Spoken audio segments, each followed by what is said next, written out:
باب یلقى شعر المرأة خلفها 3 قرون. حدثنا مسدد حدثنا يحيى بن سعيد عن هشام بن حسان قال حدثتنا حفصة عن ام عطية رضي الله عنها قالت توفيت احدى بنات النبي صلى الله عليه وسلم فاتانا النبي صلى الله عليه وسلم فقال اغسلنها بالسدر وترا 3 أو 5 أو اكثر من ذلك ان رأيتن ذلك، یعنی اگر مناسب سمجھو. وجعلنا في الآخرة كافورا أو شيئا من كافور فإذا فرغتن فآذنني فلما فرغنا آذناه فألقى إلينا حقوه فضفرنا شعرها 3 قرون وألقيناها خلفها. 3 چوٹیاں بنا کے ہم نے ان کو پیچھے ہی ڈال دیا.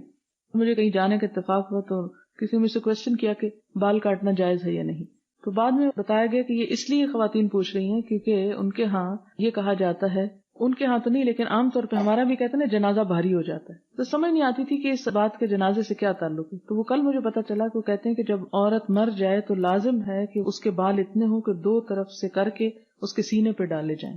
یعنی اس کی بریسٹ کے اوپر بال آنے چاہیے تاکہ اس کو ڈھانپ دیں.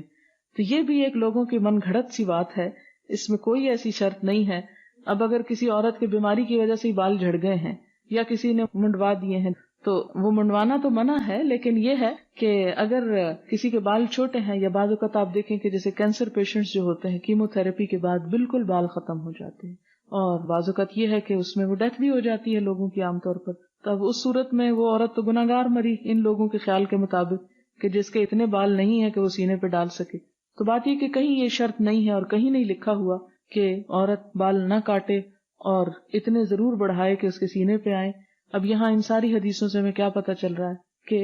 اگر وہ زیادہ ہیں تو ایون 2 نہیں 3، اور 3 کے بعد بھی انہوں نے کیا کیا کہ سینے پہ نہیں ڈالے. ایک تو یہ کہ کھلے نہیں ڈالے، اس کو دفرنا چٹیا بنا دیا، اور دوسرا یہ کہ چٹیا بنا کے ہم نے اس کو پیچھے ہی ڈال دیا.